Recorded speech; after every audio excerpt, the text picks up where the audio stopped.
Merci Jean-Yves de m'accueillir et de me donner la parole. Donc, je vais commencer par des généralités sur la propolis, si vous voulez.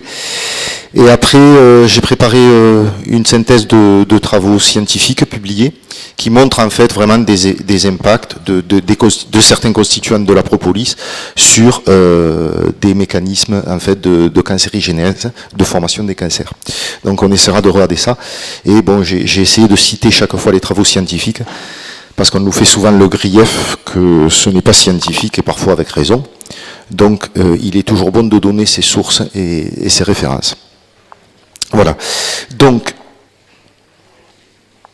dans la propolis, vous avez ici en quelque sorte une composition brute, disons, grossière, globale de la propolis. Et dans tout ça, il va y avoir des composés qui sont pharmacologiquement actifs. On y viendra après. Donc, comme vous voyez, c'est des compositions moyennes, évidemment, parce que ça varie selon les arbres autour, etc., les lieux de récolte.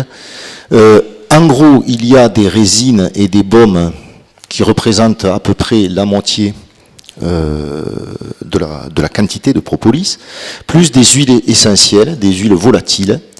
C'est dans ces deux groupes qu'on va trouver les composés pharmacologiquement actifs. Et puis, il va y avoir une quantité variable de cire, de l'ordre de 30 à 40%. Des débris divers, ça peut être des pattes d'abeilles, ça peut être des petites échardes de bois, etc. Et puis il y aura aussi une petite quantité de pollen. Donc comme je vous le disais, les résines, c'est dans les résines et baumes et dans les huiles essentielles qu'on va trouver les composés pharmacologiquement actifs. Et comme le titre de l'intervention, Jean-Yves l'a appelé propolis et huile essentielle, vous verrez qu'à la fin, j'ai fait un petit chapitre sur ce qu'on connaît sur les effets anticancéreux des huiles essentielles. Mais d'emblée, je vous le dis, dans la propolis, ce que peu de gens voient souvent, il y a une petite quantité d'huile essentielle. Ce qui fait d'ailleurs que je fais un commentaire, je me méfierais de mettre la propolis dans les yeux, parce que les huiles essentielles sont strictement contre-indiquées pour les yeux. Donc on passe un peu maintenant au niveau des composés biologiquement actifs. Donc bon, je passe vite et je vous ai mis les noms et les formules chimiques, c'est pour donner un peu une idée de la diversité, c'est surtout pour avoir un support, il ne s'agit pas de retenir ça. Il y a un grand groupe de composés végétaux qu'on appelle les flavonoïdes, dont certains sont plus ou moins connus, lutéoline ou autres. Le chrysoériol par exemple, qui donne la couleur jaune. Tous ces composés ont une couleur en général qui est de jaune à orange et rouge. Flavo en latin c'est jaune. Donc ces composés sont présents, donc là vous avez les biosynthèses, on va trouver, alors j'insisterai juste, y a-t-il un pointeur? Non enfin peu importe, si vous voulez regarder, vous avez en haut la phénylalanine, l'acide cinnamique, donc là on va avoir les dérivés caféiques, j'insiste sur ça parce qu'on va beaucoup en parler. Vous avez en bas des flavonols, là on va en parler aussi. Et puis il y a des composés mixtes, c'est un peu compliqué, mais entre des flavonoïdes et des terpènes. Et c'est là qu'on retrouvera l'artépiline C dont on va beaucoup parler, qui est un composé anticancéreux qui est présent dans la propolis verte du Brésil, je précise verte du Brésil. Donc, on va retrouver des flavonoïdes dans le miel et la propolis, puisque ces flavonoïdes sont des produits végétaux qui servent à défendre la plante, et bien entendu, qui vont défendre en particulier les bourgeons. Vous savez que la propolis, les abeilles, elles récoltent la résine sur des bourgeons.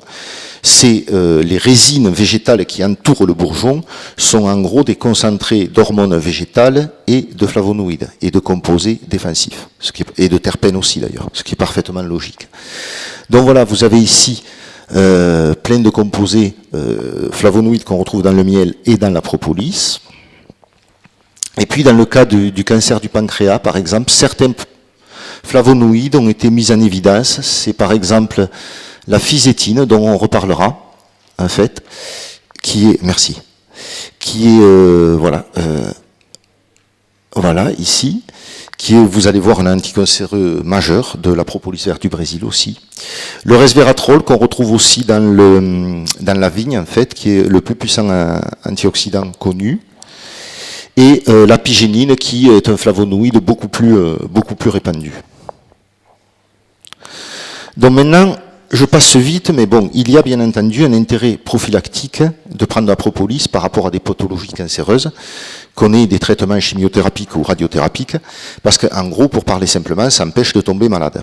Donc c'est toujours profitable pour des gens qui sont très fragilisés d'éviter d'avoir des grippes et autres maladies intercurrentes qui souvent forcent à interrompre le traitement.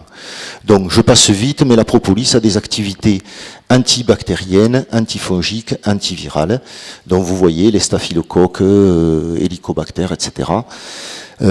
Pour les virus, on va avoir une inhibition du virus de l'herpès, du HIV aussi dans certaines propolis et des virus de la grippe, etc.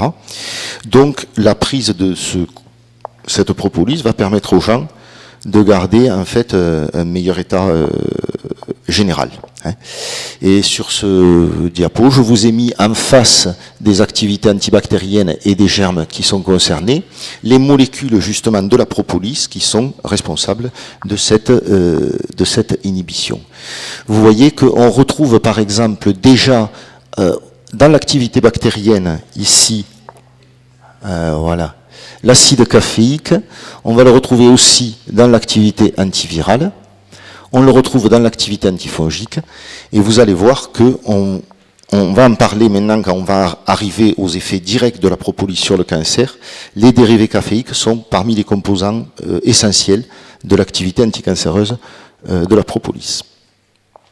Donc maintenant, on va faire un point sur les effets directement anticancéreux des propolis, et le titre le portait, je suis passé vite, mais j'ai insisté, les extraits alcooliques de propolis. Il se trouve que l'alcool est le seul solvant qui extrait absolument toutes les molécules, aussi bien polaires que apolaires. Et contrairement à des affirmations de certains sur des formes hydrosolubles de propolis, toutes les publications que je vais vous citer sont faites avec des extraits alcooliques, sauf exception. Et quand il y a des exceptions, je l'ai cité, il y a un cas ou deux où c'est des extractions éthérées, en milieu avec l'éther. Voilà. Donc, déjà pour entrer dans le sujet, quand on cherche sur la base de l'IMNIST, c'est-à-dire en clair le centre de documentation du CNRS, et j'ai fait ça dernièrement, quand on croise Propolis and Cancer, il faut le faire en anglais parce qu'il sort davantage de choses que si on le fait en français, on obtient 11 000 publications. Plus de 11 000 publications, je n'ai pas retenu le titre exact. Pour vous donner un ordre d'idée, si on croise mélanome et Propolis, il en sort plus de 2000. Donc, tout ça juste pour vous dire que c'est des sujets qui ont été travaillés, qui sont travaillés, et si les médecins ou d'autres personnes parfois disent qu'il n'y a pas de preuves, c'est peut-être tout simplement qu'ils ne connaissent pas le sujet.